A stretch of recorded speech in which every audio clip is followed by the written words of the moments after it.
I'm the type of guy who likes to review a Christmas movie. Hello there, I'm Scotty or not. Hold on a minute. There we go.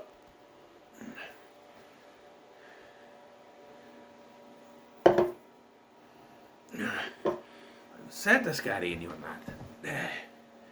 We are looking at my back of my head. Christmas with the Kranks. A movie that I just don't get, man. I don't get this movie at all. Let me tell you why.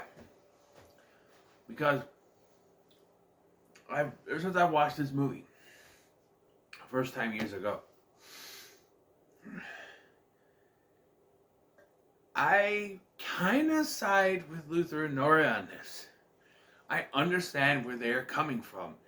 And this whole neighborhood is evil vampire people. Not really, but God. Here's the plot synopsis, alright?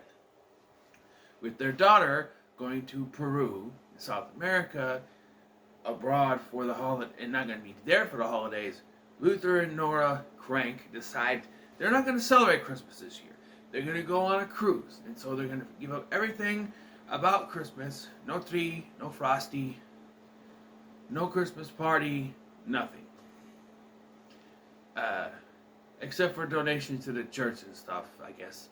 That is important, I guess. But everything else, no. And instead of just accepting that, their neighbors go nuts, telling them they have to celebrate Christmas, thinking that they're not celebrating Christmas, it's a horrible thing, what's wrong with you? But they keep telling them, we're going on a cruise. I think this is very viable. You know, think about this, they're empty nesters. Their daughter, the only reason for celebrating Christmas is out. It's just the two of them. They're going to buy no one else. They have no other family members coming to see them. I understand they had like nieces and nephews and brothers and sisters, parents. Apparently Tim Allen's parents in this movie are dead. Because there's a scene where he's got like makeup on. He's like, I look like my mother. She's been dead, what, 15 years? So, yeah. And this whole neighborhood feels like acts like it's a crime against nature that they're not gonna stay and celebrate Christmas. To the point they're even going off. You gotta put your frosty up. You decorate your house. They're not gonna be there. Why are they gonna decorate their house? I agree with Talon. We're not gonna be here. We gotta decorate our house. We gotta do why? These neighbors go overboard with everything. And it'll be one thing if this movie was just that, where they're getting ready to go to their cruise, but their neighbors, you know, are telling them not, and then they eventually go on their cruise, and they think it's worth it, right? They've escaped all their wacky neighbors, and they end up on the cruise, and it's a good Christmas anyway, and they feel like they made the right decision, and their neighbors just gone cuckoo, right? No, because we gotta have a twist with maybe half hour, 45 minutes left. Their daughter Blair calls saying she's coming home for Christmas and she's bringing her new fiance boyfriend guy that she knew for a while, and then they reconnected in Peru, and now they're getting married. It's all very quick, but you know. So now they have to rush to get everything prepared for Christmas. They gotta put the decorations up, gotta put the frosty up, because, you know, that thing.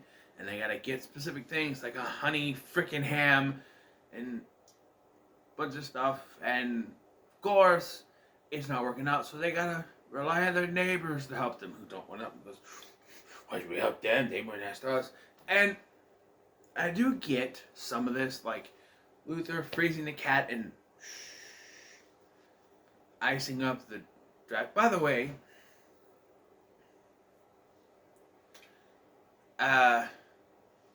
how does the ice freeze when there's no snow on the ground?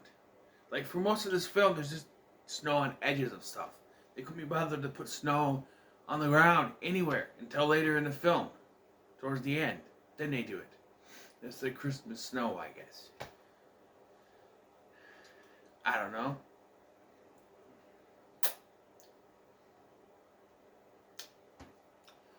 And there's a bit of a home improvement reunion in this. Uh, Dick Van Patten, who played Jill's dad on Home Improvement, is their neighbor guy, Walt, in this. And there's another actor, I don't remember who it was though. I feel like that the neighbor he borrows the tree from was on Home Improvement a couple times. Maybe once. I think he was like an audience member or something. He might have talked about his wife, I think. Maybe that's him. I don't know. I've seen the actor before, so maybe I'm... I feel like there was one more.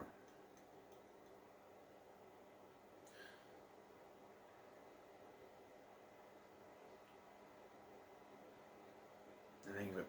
Also, this is a nitpick, but their daughter, played by Julie Gonzalo, she's 23 years old here, right? 1 year before this, she was playing a 16-year-old on Drake and Josh. I mean, not even 16. She's supposed to be in high school with them. Maybe she's 15, 16, whatever age that Drake and Josh were supposed to be at the time. And she's 23 here. So that just goes to show you they hired 20-some-year-olds to play high school students. And no, I wasn't fooled by her boyfriend Buck in that he looked 30. But, you know, she's only on the first episode, which is weird because they make it like she's always there and she never shows up after that. But yeah, and that's what I recognized from when I watched this the first time. Like, hey, she was on Drake and Josh. You know. But yeah, I like the first half of this movie. I think it is a decent, not good, not great, not even good, decent, okay comedy. But then, at that point, when the daughter says they're coming home and all that, you know, because I'm enjoying myself somewhat. I'm like, this is not bad. This is not bad. Why do people, you know,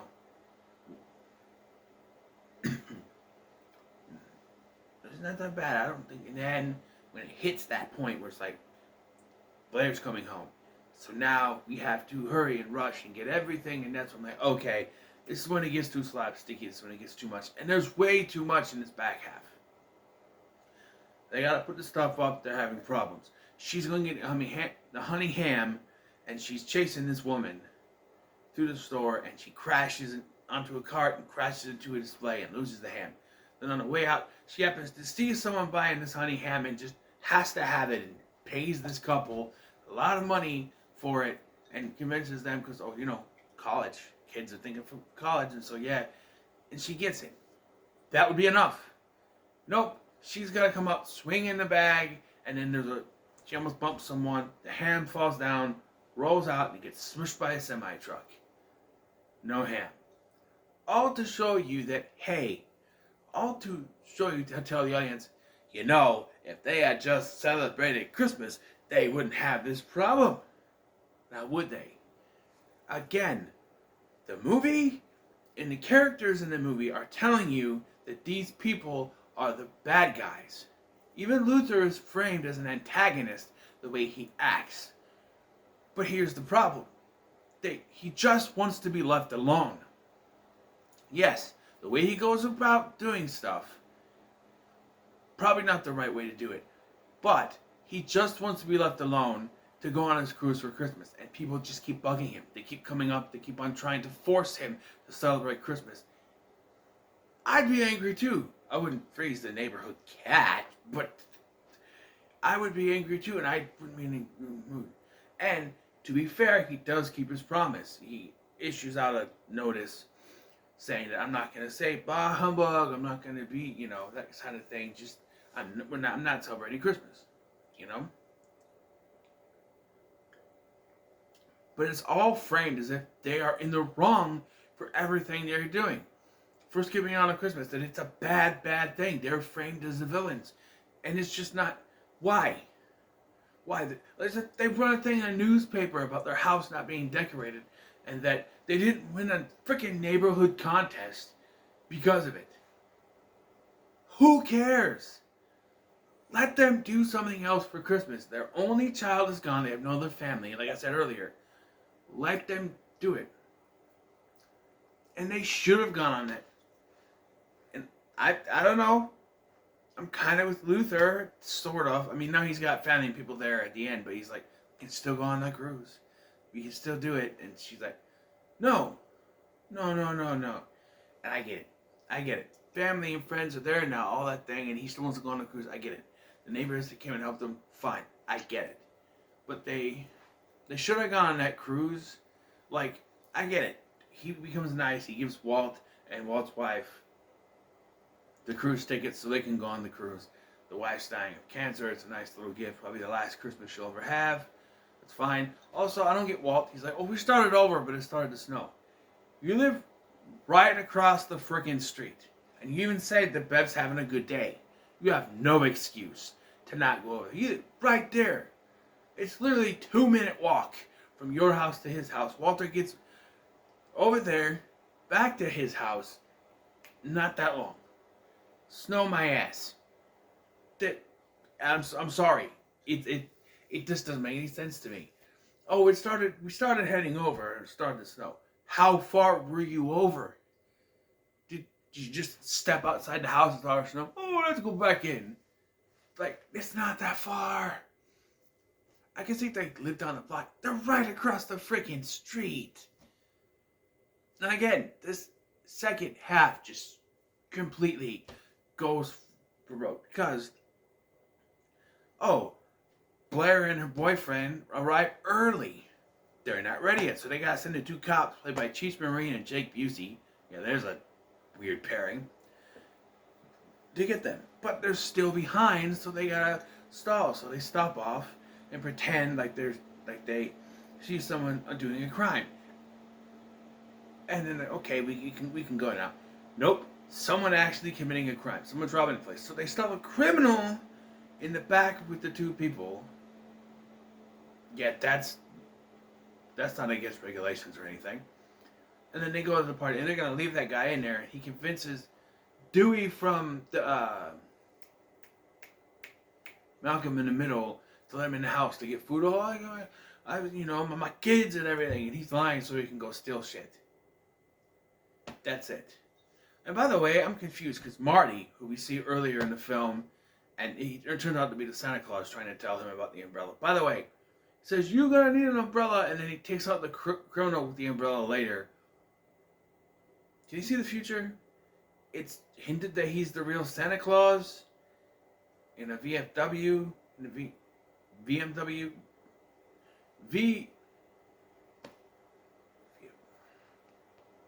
Volkswagen. A Volkswagen, that's what I'm trying to say, a Volkswagen. In a Volkswagen? VW Bug is what I'm trying to say.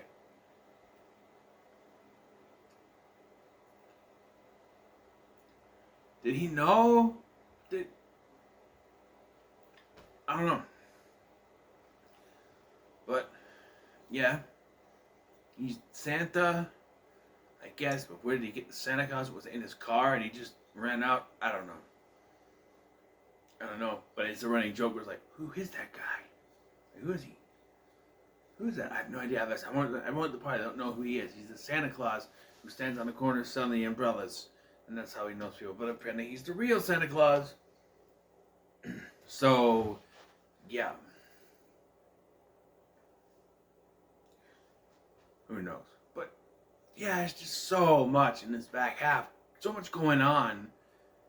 Hey, I don't know, Luther almost falls off the thing. He breaks his frosty, so they gotta put a new one up. And there's just so much. There's just so much. The ending where Luther caves in and gives the neighbors the tickets. I couldn't remember, my brain fart. Is nice. It's nice. But again, yeah, they really don't have a reason for not walking over there. It's right there. It's right across the street. Like, just 2-minute walk over to the next house. Oh, it started to snow, so we turned back. How far did you get? Come on. Lazy excuse for them not to be at the party. That's all it is. Excuse for them not to be at the party so he can see them sitting over there later. And yes, there's other goofy stuff in the movie in the beginning, but that slapstick stuff, it kind of works for me, at least. Except for Luther getting the Botox and trying to eat the pineapple or whatever he's trying to eat it. Okay, that's a little too much. But, like, Jamie Lee Curtis looking in the mirror and going, like, this should be against the law or whatever. And I'm just like, you're not that unattractive. I'm fatter than she is. I'm more out of shape than she is. She looked fine. Yeah, she's not like, supermodel, but Jamie Lee Curtis is not an unattractive woman. Watch True Lies if you don't believe me. She's not an unattractive woman at all. And then there's a whole slapstick with, oh look, it's the father, what's his face, played by, it's a priest played by Tom Poston, who sees her in her swimsuit at a tanning salon, where it's perfectly okay to be wearing a swimsuit. And then Luthor walks up in a Speedo, which, while also weird, is also normal for a tanning salon. And yes, it's weird getting a tan before you go on a cruise, but still, I don't know.